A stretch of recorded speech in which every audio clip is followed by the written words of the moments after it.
Afei na nan mahemfo ne mpanyimfo bia wa atwema ponioma nsinimo so de ato aban no anim se won mo sra da won kan ne ho nsem won hwe no won pɛ ho asem nka ebusia semi ni afoforo bi edika na editie na awie ye de eba besom se pranto brekase wo Sompa TV so brekro na Sompa 93.1 FM Kumase Sompa 98.9 Sunyane and Sompa 90.7 and so ewo Nkranza social media handles no ye twa live of wadwenche so ye and so ebeka ye ho Facebook eya Sompa TV Ghana and Sompa 93.1 YouTube eya Sompa TV betimi akọ TikTok Twitter Instagram LinkedIn any social media handles and kayeno na wabo Sompa TV and Sompa FM ede ahyeho www.sompaonline.com so busia ubetimi afa be for online so na watie yen ede afa honom enuma kopi no adaroma na won maso ya sene 21st clinic yan fasada ema won mizo and 5G drink one more etaye chi afei ya catch all so course of fly alignment a ehona Tabita clinic one e cloud internet the fastest internet in the world 3 herbal center the 3 core capsules koko masete drono ede aba Dr. Bay e wotano so apatrapa hono mo a wose fa wo de no ko na wontu ase emfa emawo asonfone mienu emaya mienu nene yaje adwaye na wuko yeba kenkan ensam yi ede amawo ya yatena sie yi eyeme akosia aje wo akode boaten minimia ohine re mame ekua yeboa esia mabronya afei ensam no nchemu ankasa enie Ghana mampanyi nadanko akufado ade atu dwaye wo kyerese ehwehwemo bi ya wo sha KP MG na sentam wo se wonmonya emfama no no ebusua enai emu krata sam ya babedi ne sam ya de se waje atomu a wo babahwe se obetumi ade aye adwuma ne nyina no egina se Ghana Revenue Authority ema contract bi ya wode koma Strategic Mobilization Ghana Limited se wonmo hwa ya fa go won sansam ho sikasam wawa se obetumi ade ho dwuma kwawe akire no na ya tetesa eye emfie nan contract ena wode ma wonom ye no kora ho sikasam abusua eya kwakwa ebibie ho emu akontabuo no wo muntumi mu ne papa ema aban no aso antumi anti eno na nam so ma Ghana mampanyi ahye adwumako ye fa no se KPMG se wanya mu hwehwemu na won fiampie dwa eya Strategic Mobilization Ghana Limited wo mo dwumadi a won mu die na sikasam no a ye tete asa afafa won mo nsam wo no won wasane ne kire yi adamu hwehwemu no wode be pie dwa sane ye bayi a won mampanyi nado wobetumi ase gina yade afa won na se contract no wobetwamu a wahwe no watwamu ede afa ho ana ikrata afa makomako num ana mampanyi nado wakuru kire ya wode apie dwa ya wocho se KPMG won hwehwemu na womde baye no anokwa wahwemu watie ya wotie na sopamu a ena ne kire ya no wobabahwe se aso Strategic Mobilization Ghana Limited sa contract no a GRF wode share won mo san se wobetwam anase wontwamu no ena ne kire ya wobabahwe na wode hyehyɛ mapa agu akwam esan se enai kurampo no hwemu a adwumako no de pie dwa no efo kakra kire mu se sikasam no ebi enam kana kyikyie kwa so afa fani pa bi no nsam ewo GRF hono mo ye no no anya de se won betena se ayenhwehan ama san ne ma wanyina da atumi akoso enam saye so ntino aban no eba ba hyase na won so ede hyehyɛ mapa agu akwam sane ba ya sa contract no won betumi atwam ama aban no ho atono ebusia ye boaremu ewo nsɛmfo from ma ne ye boaremu ewo asante mantama senom na Kumasi International Airport ya de aban ne guso a wo siesie se be ya ye begia atoma ne wo kɔ eya brochire ma bi so a wotire mu Kumasi ya dade anoma no akwa koduru ho se twan wa bla won kwankosi ekwan mu bi ani na ebusia sa dwumadie no eya akwane pempen so no nam so ama panyipa ye ne wo wani ekyeremu ewo aso ya wonum hwa twentwe ho ensem so a wodi animu won nyafo kwaku ofori esiama watu na mo ednani akyeremu ewo otekra rebrare woma so otumfo se to abebi onyamkese nchen ekyerese pinti asase wo hwe ena hokwa krowura ewo ho na asase so ena sample ntudwuma we se ekoso dia na ye ba bebia no aban na fam dia bia wa ye wie eno nti wo ba beyi na sotire na eda bia eni akyere kura no watimi edi animu na edom so edi akyere fi so de hyenko anante na wonom etimi akwa bie se dwuma die kese anim yenko enkoti on monyafo asiama bra wode na ni kyeremu e wo menhye fi otumfo se to abebio anim ekokasaye hwe Kumasi airport na ye duduma kese bi wa ye transform Kumasi airport into an international airport. I see a terminal qualified to be an international airport terminal. If you raise around we no ya. Now we share arrangement na ye contractors near ya. Emna success omode hand over terminal no to us. And they are taking over. The before and ye be twa homa ya manko fokum no say ye test ni emu say dey chair. And ye ene ya ba. See ye be taking over finally near ye test no. They see ye ba ne ba catch you say Nango pada no terminal na ye wie aye pese bia no nji bi adem bi no ye bobo na mania fe so ne asanso so obenya mmere no abedie no abetnase ne ye bi na efefefe ndi mu nwe a nkomo de ba akru mo Awusia won monyamfo asia ma wono ene yeso fo ya twentwe ho nsem nyina eda na bam ene yekotie no no na no si ya protumfo se to abebio nyam kese wono so ekasa ye ede chira mansan eda ehia yenso se be airport akeke na airport ya e djuma fa mai se be ya lokra se yini na airport bichi de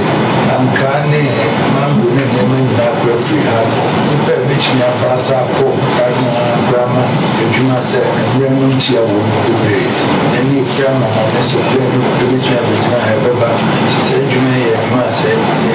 yini ya bichi pajama ma se so ne santswane free help na dunia hafuna so ayi kana ne se na ya boni ka se kana ya musuna aya se se ya kana musuna se so ya wasi tin ne be amia tin e ka se ni for so ka se de be ya so no so etinya ba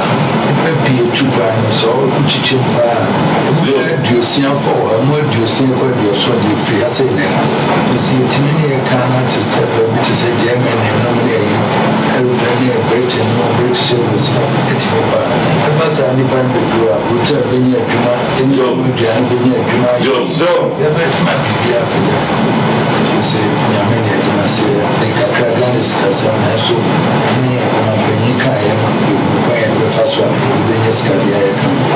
so ma be ni so na se yo airport ni ko so de watu na adwuma prepo abi ka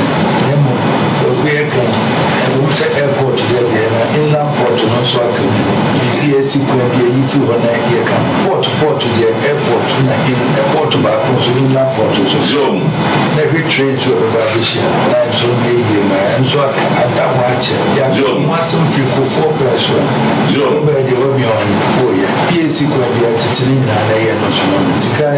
high me fasi ba ba se the EAC ye no be ya dem so ye de ye se ye no ye na sa Abusiafo otikra rete bra umaso tufo se to bebio nyame kese eda yekọ ekotie se wiemo no ho hyehyeye no akwan na ekoye dia na boankran so inland pont no so wo mo hwe na wo mo kosiesie se be ya ene be nyina be koye ede ama o my Ghana de hye Oroya osafomafo aye futufo panye de mama mpanye na do ana wokyeresa ana ni papi no ansusuya ana won madwo nkyera wo de to dwa adefa abanwumakuo anasempo abampanyimfo awodo sa se wo ma batena konya so a anka wo mo japade a wo mo de beto dwa no wo se ayade a ehuhia na beboa mahan atoto oman no ye nioma ahodo a ye mu pa wo se ba me ehunu se asomasi anaso obenten ebia wo ba batena konya so no no wodan baako soto baako enti wo fra konya so no so wanya bia ka ho a na aban no hu akonta a obetumi ne sa nipa no abuo na momo no wo sesehye bi wo ho ye no de wone mpanyefo nya adwene wo su sesenke sesa no a ebetumi aboaye Ghana, when you become a minister of state at all levels, public sector at certain levels, the first thing you do is to declare your assets and file same with the Auditor General. What I personally don't like about this law is that after you declare the assets, everything is kept confidential between the Auditor General and yourself. And therefore, it becomes very difficult for anybody to challenge the authenticity of your declaration. I think that, yes, let's declare the assets, but there should be a certain level of transparency in the declaration of the assets, that people can access what you declared, also by certain procedures. I happened to be in the Consultative Assembly when we were drawing up the Constitution of the Republic, when we put in this phrase. And I was championing the publication of the assets. And of course, the chiefs were there in their right numbers. The chiefs were so furious with me because they said, "Look, do you want people to kill us when they know what we have?" And what you know was also added to just do so timetable. Yeah, any peppy no, I ran him to me a bano. Jill saw for ya show me, you know, what they want some so one on quanta and it's betting me, say, General. The call generally is to Minister of Energy to publish the rationalization of the power. Nobody can do it except the Minister of Energy. You get my point, because they are seeing the generation and they are looking at the utilization. So they can write one and say that in this particular area, this is how it should be. In that particular area, that's how it should be. By something which can be done. Because you have what you have and what you have to use, and then the spread. For the power is being generated at certain quarters, it has to be distributed throughout the whole country.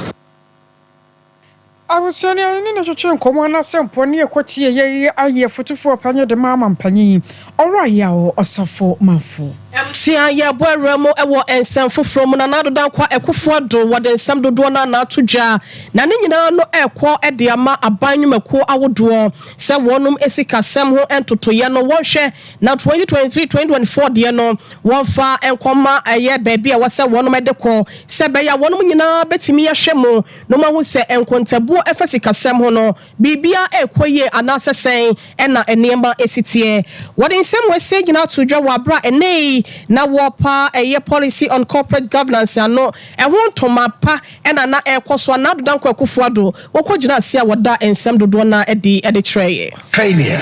to achieve this target will affect adversely the terms of our financing arrangements with the World Bank. The preparation and publication of SORs have always suffered delays due to a litany of constraints. Key among them is non-compliance for public entities to the submission of financial statements. The 2020 SOR was published in March 2022. The 2021 SOR was published in January 2024 this year. The 2022 SOR is now at the final stages of completion. We should not tolerate these delays any further. All board chairs, entities, and management teams are hereby instructed to comply fully with the submission requirements from SIGA. The Public Financial Management Act mandates the submission of audited financial statements of specified entities by the end of April each year. These financial statements are central to the preparation of the SOR, and board chairs of all specified entities in the cabinet-approved list of entities are expected to submit their audited accounts and financial statements to SIGA by 15th May 2024. As a follow-up to this directive, I expect the Director General of SIGA to furnish me with the list of all specified entities who have not complied with this directive by 31st May 2024. Ewusia former penny na dodan kwa ekufuado ene ekotie no no si yape ena ye rajompoedu wono ena ye acting director the ma ye state interest and governance authority ano na wono so ena etrese ye dijawa na ye di aso wonti no oma penyi ehwehwe ya wo hwe ni so obehwe amasa abanwumako ahodo de atwa efata se wo ye edefa wonsi kasem toto ye ho no won so ebehwe se bibia betimi akoso na etimi aboa amomanyi pejano aka na se akọ entem na ye nyina so ye ho etimi atoye e we sikasem mo. After here we'll write to them stating clearly the statement of the president and the timelines. We will continue to remind them, and when it gets to 15th of May, we will let them know. We will even write to them those who have not complied, and the fact that I'm going to put pen on paper to make sure that the president is aware of those who have complied and those who have not. They are not difficult people to deal with. They understand their mandate, and it is a natural mandate. PFMR mandates all state entities to file their returns by end of April. So it shouldn't have been a directive from the president at all. So they will adhere to it, and I believe strongly that the media can come around 15th May before even we present it to the president. I can let you know those who have complied, those who have not, and I think that it will be adhered to. Yeah. Yero job wodu ene yekokotie no no. I was say yeko kajetie dwakese num na nyado kajetie de na chese won mon kan ye ho nsem ana yeko akoka. Na afite na no dwada de ba ne abom mane sa kajetie dwadifo no wo mo de ka. Enam so ntin kan ya no esijifo age wo made ya won makotwamu. Na ana no dwada no abusuanfo nyini ya etwa de kire mo no na mo amutumi hu no se esum kabi. Ana dru wo mo ya chese se nyame amfafia akronfronfo so betumi de won mo agim na wo akwakoye ne ense emfata na ena yi a yete afidie so ya kasa yi no ya da so tete sekete ho no pinua so toso abusuan won matotum sansen kane no yenso emfa ema wonom na tetere ni de market traders association ora Eric nana prempe wona so mpaka se di nkomo a church nsam pinua mo de atwe na watchi bi no etwa mu an electricity company of Ghana and disconnected power back against Sanse na Ghana de 7.1 million Ghana cedis. Na MP no on say ya me dey from your baba until the castle yendeka na ECG literally no echo straight echo engage o mo ka chance limit 2 million Ghana cedis out of the 7.1 no and some of the connected power back na mo payment plan but you say within that 1 week no in 3 raise that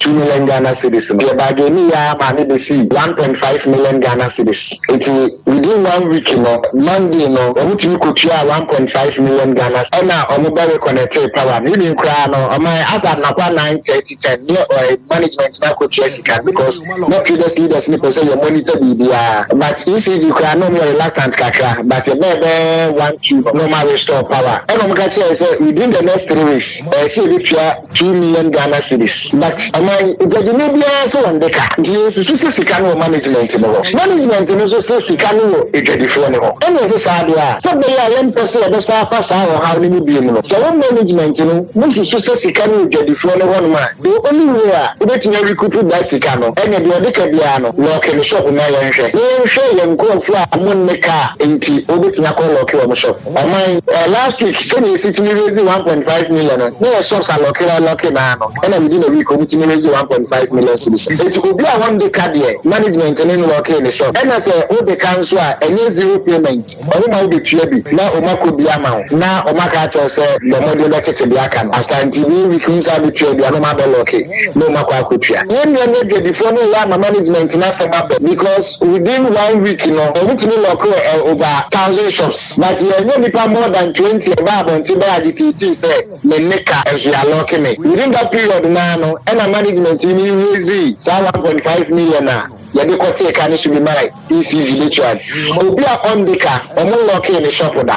last week nya omo lock over 1,000 shops yentimi nya personally there me nya complain bi yentimi nya ye baba ke bia o baba bo te ba di say me neka as you are locking me so why aye tetena de market traders association ora Eric nana pramper ani atene nkano na ya bomoden sa ya bekwa wo man so na ni ora Eric osebwachi we leading member at the market traders association na no atwetwe nkomo sanse ene no sani ne omasibi ka kono adwadefo ma na aka wonumi akwaba no sa no ade hia wo so fa san na won mako akodi dwa nyina no yeti anye ya na de nsafoforo eba na yeguso de puso ahoma no nyame ya dom ne nya no wene de bebon ho nkomo ntie nyanyane de yɛntoa nsɛm no so yɛtoa nsɛm no so ne yɛbɔ mu ɛwɔ ECG adwumakuo no mu na wɔnom adwumakuo no ɛmo adwumayɛfo ɛnkabɔm ko ya ɛwɔ mu no ɛmpanyimfoɔ ɛne wɔnom a wɔnom ɛyɛ nketewa nyina da na aka bɔ mu ɛkyerɛ sɛ ewiase wɔ hɔ no yɛde biribi yɛ na sɛ wankasa ho a wanhwɛ ya yɛbɛkɔ so a ɛde ayɛ nanso no ɛntimi mmoa wabrabɔ ne nyinaa ɛne sɛ wɔnom ɛka kyerɛ wɔnom mpanyimfoɔ ahodoɔ ya ɛmpatam bi wɔ hɔ a wɔtuatua no sɛ general manager sɛ no sɛ wɔnom ɛnhwɛ ɛna asante matama sɛ nom no bambɔ agyina tukuo no wɔnom meeting bi ase wɔnom amfo mani akyerɛ hɔ na wɔnom sɛ wɔnom ɛtumle akyerɛ si a na kyerɛ sɛ wɔn botaeɛ nyinaa ne sɛ nansɛ yɛ Simon sɛ mensa asante matam soafoɔ wɔkɔkɔyɛ nneɛma bi a wɔkyerɛ sɛ etietia wɔn fa ahodie so ne nyinaa ne sɛ Kumasi Technical University ɛyɛ adeɛ a na wɔnom ɛntua mu kanea ka ɛma yɛkatwa wɔnom ɛnkanea nimu na no ɛna wɔde n'ani kyerɛ mu ɛwɔ mpanyinfoɔ so sɛ daabi ɛyɛ suapɔnte no ɛnka wɔnom nkwa na wɔnom ɛnkɔnkɔsɔ nkanea no ɛmfama wɔnom ɛno ɛna ɛkɔ wie sɛ daabi yɛwura wiafe wɔno ɛna mpatam wɔno no otua no ɛwɔ ɛyɛ yisi dwumakuo na no ɛna ɔkyerɛ sɛ daabi mintimi emu mpanyinfoɔ ɛkasa so sɛ mekɔ akɔsɔ nkanea no kɔ akɔ wableka ɛda hɔ na kɔnfoɔ no kyekurampɔ ne ɛkɔtwitwa mu parliament kɔn ɛkɔtwitwa mu na ɛnyɛ sɛ Kumasi Technical University ɛna wɔn betimi agye sika de abɔ so fisi ɛnyɛ sika ɛna yɛtimi ɛde abɔ ɔbɛn yɛ nyinam kanea no ho ban na no ɛna yɛwura Simon sɛ mensa ɛma yɛkɔkye yɛwura wiafe na asɛm wɔ sɛ bɛtɔ gya na mpanyinfoɔ so ho wadai fakrata bra bɛpa kyɛw nyɛ saa pa de a sɛ kanea ho sɛmpa sɛ deɛ ɛkɔ sɛ deɛ ba sɛ mo kɔ nhyiamu yɛbɛba bɛtena mu aba bɛse de akyerɛ wo sɛsɛi ɛna ɛkɔ deɛ lalai ɛnsi da biara da ɛbusia ka ho bia ma yɛwura Bismarck Adoma wɔno ɛna yɛ National Vice Chair de ma Electricity Company of Ghana General Ghana Senior Staff Association and Junior no wɔno ɛna etua no yɛnkɔ wɔne nsɛnkyerɛfoɔ abɔ nkɔmmɔ ama nsɛm nkyerɛkyerɛmu ya esi aseɛ no wada na di ɛde akyerɛ yɛn Monday, no, the NEC is the highest body of the ECG union, both SS unit, junior staff union. We met Monday, and I could brief you. And after briefing, no, they all decided it's not going to be only in Ashanti region, and the whole Ghana, the ECG office will be a great one. Now, they assigned the red flag, hosting the officers to show protest against what the regional minister did. And I knew our next scientific decision say, if we are not Kumasi or 4 general managers. Under those circumstances, a regional minister before moving here, even more Mokai, Amo Bianco. Now, any basis, up to the office crying, actually, no corner, say, no Kunava, Yabeka, oh, no, I'm saying a case of one like you, so who defending now, yeah. And besides, I would say, then, I just would tell me that I just engage in because I am a Juma, yeah, if you young one of my who can say, to be the car, young OG, if can free or number. Why be a career coffee be a young bunch? So we are why which allied do. Nobody in this country but cut them man who can so media to allied do. It's so be a chair, and this obedient cat, nothing Chiana Kokuduna, not so more China, all young lawful way. Young T declared that and he's on the radio defending it. Not so patch away between media also. I say about two conditions, so the two conditions will be settled. So yeah, suddenly so we are some conflict by police station now. Uber can be actually in the Asama Ubekano, and I don't know you won't say you be taking an answer in taking. The offense of the Koku, you know, apologize. And then I would let a man here they say, oh, maybe Asama is seeing me, and training engineer, Akotobia, and Koponi. Next time, it's said, I think any kind of day. Ebusia titani abedi etwe edema ECG Senior Staff Association no yera Bismarck Adoma ene etie ye no Abusia sa kwa omano so na ene yera kwa kodi enkomo leading member na Makaye Traders Association opanye kase mo ha o yera bokuma aya song nyaba ti aboko de I never call you ever fancy. Mammy, Miss what store ya tomb? And I be a man. Oh, ya be a tomb. I am too. Many part of was any at home with you. Ah, so you show why more with the Cadada. Yeah, if a management for a tomb or more, the Omia tomb. Now, I would do you, dear, baby. okay. Ba kan ya no de ye dum ye na ka o meboa. Ya ka ye ba tete oba so. Nemom no ya hawa e wo mu ni say. Ama ye ni abre ni say. Ye mpese eye management. Ye ko bi din kita wo eye light no aduma bi. Ye de behind dan. The first ye dey say and can feel like the day like be obetimi abum ye. Ba ko wie say oje a na edwa na ekoso a ebeye botume nan bi no na ECG fo abetwam. Na ama edwa ni nyina sa ateko. Nje say ye ni abre say ye be ma komanda e kwan a ye nya be ko ECG. Ni aka say ye bre ECG fo na emra mejeje o musika. Ada amu ne sa efa bi no management adwuma wo moye no Sabio and Sadan someone ni our quabi swana. And so any and say, there will be the car, that's it, obu on my yasi, and then the penny and a peccatia. Now, a bit more my say, I won't piano. Say, I won't take our light in one. That's it, a young management equal from my pattern one. I cannot quite no. No, say, a year brain if you put for Saba. Na management ni sa de sise omo apata na omo tum na se enti ekobasa na no ma bruka aguo but obi a utwa the light mu utu la patam de ka wo ma the service charge aprapra any what my card de wo be no ba light de wo san kwa pay ni so said de wo kan momo ho adwuma na management yi eye enti mu ni ho management ni ho ani no ko ni won so a mo so mu ni ho saa na when matumi asechire mo se aduasam ye no aka ari a kire mo se de won wo ye no mo bonyo so ana me was pa any say we are to be on him say do senkafo kan ero na any say efie mi say atwa mu na eye commander ya onabo abro onna na oye onna ye no nya regional commander okay it fie mi sani somebody says something come on concern association no mo concern eye edwafo no omo ye so omo dan kama management me ka say ye ne omo nya kita hodi a na enya papa enti concern ye fo yi de ye ko regional command eye central commander ho say wache ye mepe ye me nsembia no na ye duru ho no ana obusa say wa mo de ye ba ha ye say concern ana obusa friend say inspector odi ye ba efikeje ti akoye ne say na myself one omo ye adwuma management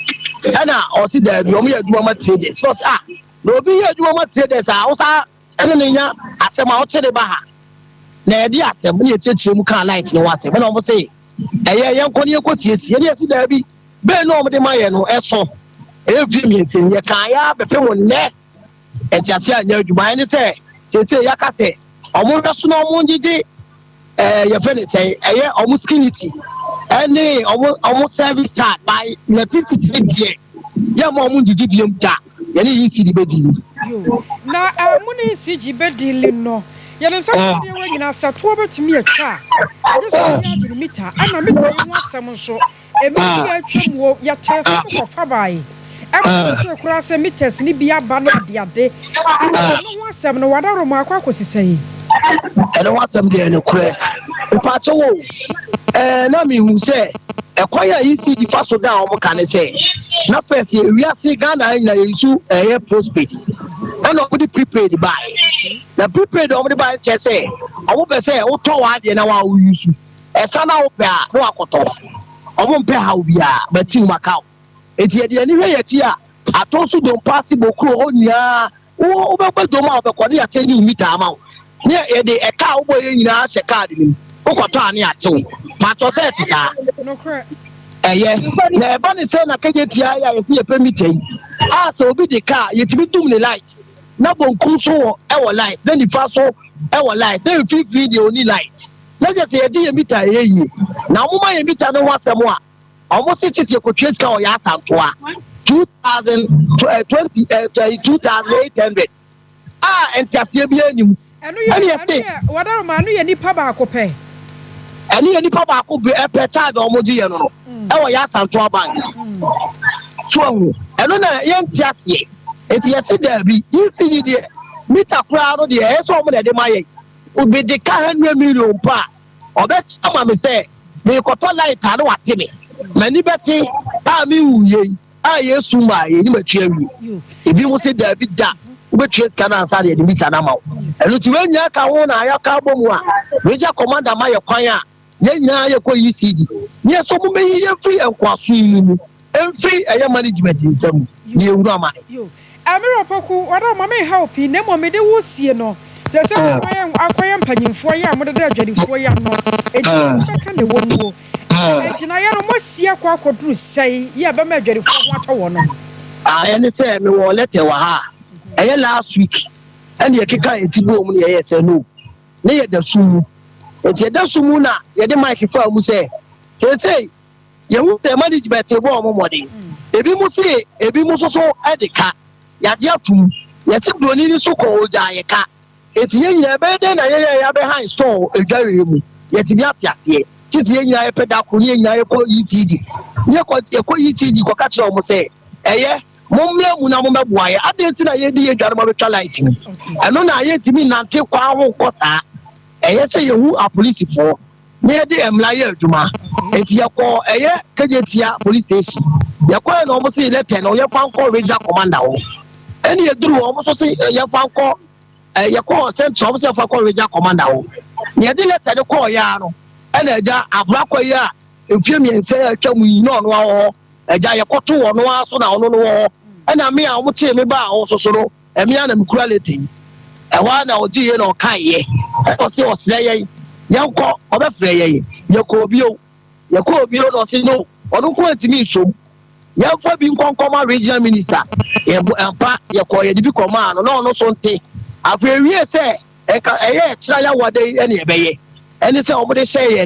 ene adwadifo ma ina so sa ko yako ho omo sa da omo say ye se polisifoɔ panyin aba a omo di dwuma bi wo so to mese ye wura opem so bibi o mensia to mese say tira ye twensan no mu de omo sa da omo sa ye omo ntimi si akwan da bia lada e ma ye nko ECD ne mo mese say ye twensan eye otena no na emlepa mu no mefe ye no mama ye da fofo ani e poku ye help se ne won maka no no se ja obi hye wa fe kura baba enti di wo mo so aka no ne hwe be ko se da se no re no wada je wai no so me da se ni mo tie fo nyina nya me hia mo onhia won so abusia wai eye owura Eric Osebochi what say yera kwa kupoku ani ene no twetwe enkomo no wai leading member Adama Kagitia Traders Association ye to ansam no eso na nkane ahun sansam ya no ana adehia ewo atwemampo nuamansi no emu ewo santemontemo so de atoma panye nato ane so afọ ye ohwe manyina mahode ho sam so yera Matthew opogo pempanim se wo murafi wo kai no pa se wo so ye Ghana fo wo to aba emfinhia nan bia ya nyame ya domo a December abato yi wo so bato bie na wo mayi mampanyini ene mrahebedwafo na eduruma bia na nsam ha se emfinhia nan nie ya wo nya electric poles ahodore transformers efiti sa dado bepem sese kanea ba kokura ni wonma hunu ewo enkronkro ahodo a atwa akon atwemamponua ho ede ahia enam sa ya so nti ama wonmo tempenten kwana na mahemfo ene mpanyimfo ahodo ya wonmo ka ho ene nti na ama na wo de adesade ato mampanyina nim se wo mosra no ada wo nkane a wonsam wonhwe no wonye anya sa paade a afia bato no wo so ebetu wo ho efo ya na na kwaku ye bo a atwetwe enkomo wono aye bedabo hene ane yana no ekasa ye abusuawo me tie sane wo kan nsam esifaye na me no mo ya agene ese en krunya me ne ya chinsu mo ache ese ne kura me ko ya no ko me ni e wo nti o se ya inu kan ya de ya de ha pa nti na tane no to fo ka me mo ya agene se so me ko sa ne se kura ba mi me kasi ne ko sa me ye sabana ma boy amre nya kania ya ngaba to me bo me ko ana ma nya ya sa ya chire ni isra ba so mo boy ni pe ko boy e so e doctor kana mo si ame ha mo no ko ni ni ni ache mo dia mo boy mo ni mai so ni mai so mo dia me mai ya kania no ko ni ni se pa se betina ko si fi be da ko se tia ko si sia ni kania ade ya ede bo be ni aye enye bo ni bia ti esra ban I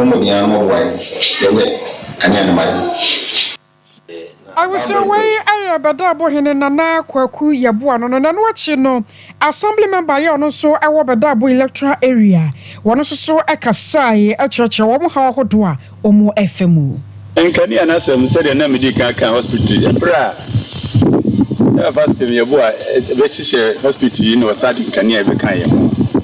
enkani nananom yesuma me kwa agogo substation e de ko akotu manim ba komando eme ekọ region ba beye e be hwe ni nyina papa asifum sem se wo yasim pa esensen wo bebra tete agufam na akronfo twitwa fi sei ekọ su dia tete agu nyina ehun se akronfo atwitwa ni nyina nti yesre aba no se ba se as assembly member ba be di korea no mu yesre ma pana na adocho se omo yen yesusu yense bi esense ewi asese akọ ekro kitwa bi se omo boa ye eme ye nyina yesusu se bi ebi yehu na bruch ameli mu hu abruchire ebi hu na mama so esu yehu bi a nka be yede nti yesre omo ka bi wo mu se omo foma no tumbi ne emeboa ye ano chi panyepai sanso adeto aban wanim sa nyame yadom 2024 abato yi se koba se womoto adema aban wana sempo aban foforo betena so a won so won mahia dia won mo kan wode ebeye adwuma Bravo ya heti. Na benki nkuni na omampani jo mama pension. Ya komudi lighting. They transform you see. Omampani jo mama ben ama pipi aba. Nko ngote na ekomu. Light ya ke ho pe. Awa umuni ya wo tisum. Yenya hwe to ha. Senka light yi wo ha prank ene ye mbe. Senka so bolo num ne nyoma nketinkete prank ide timi de yensaye. Esuso yenya hwe ya ka e bia mpanimfo e ba no ma ba hye ebo o mun kama kuma ntumi yom na watwe nyensan ba ba so ama no be duru ho no ye hu hwe mo me kan teach ya ni se abeda abo ye kwan so e area ye nim de dia ya ban ye bi chief compound mo se esi ho be mfie nkoni ye ntimi me bie ko mu bie kura no ke pe nurses mi ni kura e tran mu a me fi se ke beboa o me area hasi lighti sa mu ebae enso mfie nkoni aban dada no koye no besine obia ma omudi transformer besi o ko 7 years ni ebesine obia ni ho a omo etimi abeka ho atem yempeni fo tu ho na mo a yempemu a nti eja yesre aban yenim boni ade aye aban se yesre se aban no meboaye na ye kwan yefri aha eko kumase 23 months enye kura ye kura First clinic na ya kan for dia ma osa kwana kwaje ayarhwe wo se ataka yade no nyina da no aduro no ho ebusua wo kwa dokotafo no wadaje wa abotre so obehwew efre wo to asentini na atwe wade aba wo na ase no emu ye odudu ntumi mpagya ya wo se de ya ba odua no eye se ataka ebia na no na de ne ho agimu wo kwa 21st clinic one more branches no a edoso 15 branches ene atwi adokotafo no benya daje no ma show wo se wote no Sompa TV Sompa FM wo shop papa ama ho atọ bibia ne afrey e was 0540 311311 0540311311 mizo and 5G drinking so ya aseda e ma won mo se awiabre kodokopa bi nanom sanse wo mo ba ye e wusua apomden no ebusu se cha e wom emu pa wonya bi na no mo a eboa wo amo apomden se pisita no achi no wo sanso ye wodin ya chese adwuma obetumi aye de mu ni nyina da wabra won eno aye 5G kodokoto bi mizo and 5G drink no ewa dwanwa so ya homa ne 0246 270221 0246 270221 Tabita Clinic so fly alarmint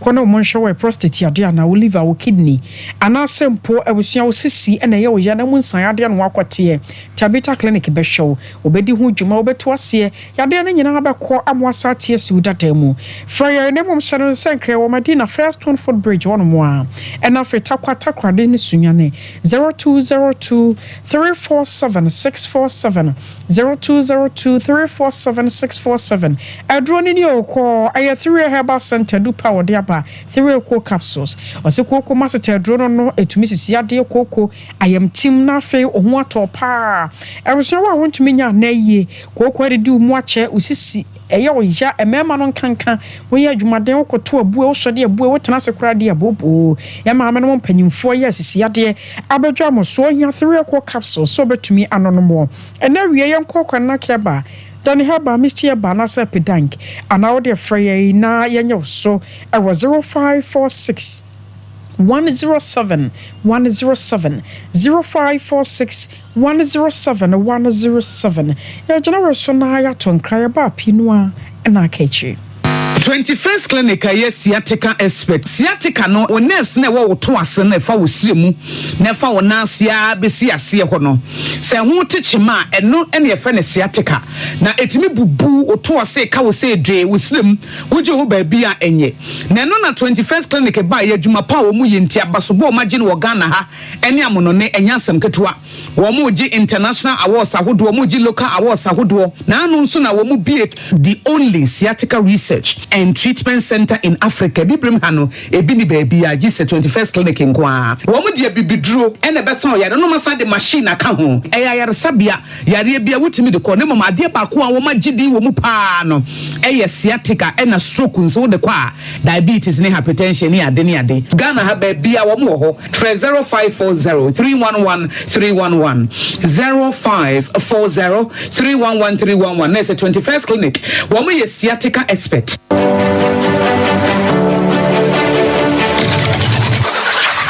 Introducing Mixer 5G Sparkling Drink, a whole new refreshment in a can. Mixer 5G is a tasty non-alcoholic drink. It is a perfect companion for all your events, including parties, weddings, and funerals. It is made with green tea, ginseng, guarana, grapes, and grapefruit. Get refreshed with Mixer 5G Sparkling Drink. For bulk purchases, contact 0246 270 221. This advert is FDA approved.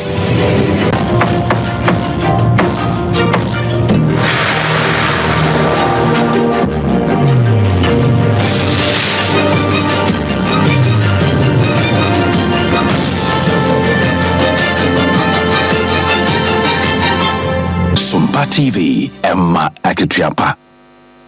Emma Aketiapa, Yamamomo, any train, Yamawa Fen, Wabeka, who has sent no a Sompa television. So, a real from to break a scene on the Tunis Rania Basadema Wono. Brekwana, what's the Santa Matamway, Sompa 93.1 FM. Bruno Matam 4L2 at the first Sunyane Sompa 98.9. And a Burapoya Matam for Unetie at the Fat and Kranza Sompa 90.7. Our bear for social media handles name also no, Yetra Life for where Sompa TV. Anasa Sompa FM. Yet so and some no so at the Amamwane ya boy Remo e wo tibreke se ya wo tua wo me ya pomodin si achiba adwumako no ano ye Rada Costa wono e na akasa de nsemeto mpanyufo anim sa da Roma e ka wonhwe na amanamamufo amanfrafo ya wonya magana de hyema no wo mo e bo mem hase no srahwa na se bia wo to na mo e de wani akye mo e wo maiga na mo hase no mo a e mpanyufo nhwe na nkaga na nsi achiba no wo ma ebi ntimi nka wo no betimi aboa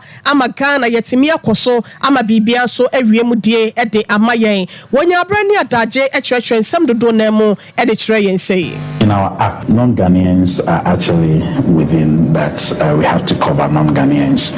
And as part of the universal health coverage agenda, I think it is important that non-Ghanaians or visitors visiting our country should also be insured to have health insurance. And this time it should be mandatory health insurance for visitors visiting Ghana. It's good for them, and you see, when you are visiting, actually, regardless of the time, you protect the citizens, and citizens protect you as well. It's covered in the Public Health Act. You see, I realized something. When we had COVID, people coming to this country had no insurance. Had they had insurance, government would not have been paying the medical bills initially for such people. Ebusieti breka say ya woda eye Ghana ha se no ya pomodin si achi badwumako no enso enim no Dr. Da Costa Boache ena yekọ ekotie no no. Manso adubia NDC amanyoko no afam na busua won maye nchehye dwumadie ade amadehia wo mobo adom ano ewo maburu no afam de ma NDC amanyoko no na mpanyefo atwetwe woro na koye wo dwumadie no ase ya na won maye nchehye de ma wo se afia bato no wo mfa na hogoro so kra esanse we no akwakwa se ni papi no na wo mu gina no wo mo soso ho oden pa ya se kwa ba se NDC amanyoko no anyere wo mo ho na o mani na ho kakra bia enioma betumi afa won mo ase na constituency chairman Adema Manso adubia NDC amanyoko no afem Owura Joseph Ade won nsemtwofo edinkomo Being said, a home being going to 2024 general elections now. Said they am penning for from national Sifuma or Moya Jumano. As constituency youth organizer, I said, more youth now. I am wanted to see. I am forming the BDFN, the youth working committee. Said about me now, Beckham, your cough mock up a year Juma. Now, papa, year Juma. Said by NDC, Benjamin from the gentleman, Mamma begin to him. And I heard Manson, a year said, MP, said about what can be said to whom much is giving much suspected. But here, Manson, they are talking about MPPs by no development. There's nothing to show for. Who was your moment when who was your moment to Papa? I had to be a major developmental Manson in a NDC net by. And what you know, and a woman organizer the mama so adubia mpeso so and this amanyoko no dimo na na jewa kwade so de kakra to so say mani huna man power ba we nsa no enti wo say NDC fom keka won ho se ne be ya akonya no o mba be fa atena so they say ye he Ghana ya ye we enkanka Ashanti region emu nipa titru e mai wom ye wo brem ye wo ahohia mu kakra esan say abato ayeto ye na no nse jomama ene be wi ye wo gidie wo se mu se jomama ne wi ne ye ene MPP for who years ni ni so mo be wi abaji aya de papa bi dia ma oman Ghana ni nyina mu ye no ema ya de bia so yi wo free bibia ma enye yi ade enti na wo se eba se ye na hwe ye nya adwuma nye ye kunu kura nya adwuma na anka se o manya bi kura de abo ya bomma enti se ye he o man Ghana tituru e ma ye bra ankasa enti o man panyina kufuado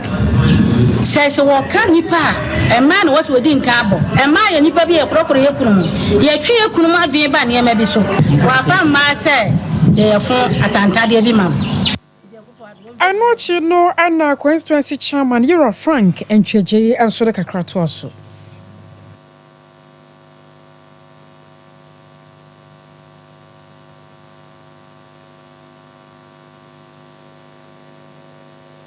na fi 2024 dey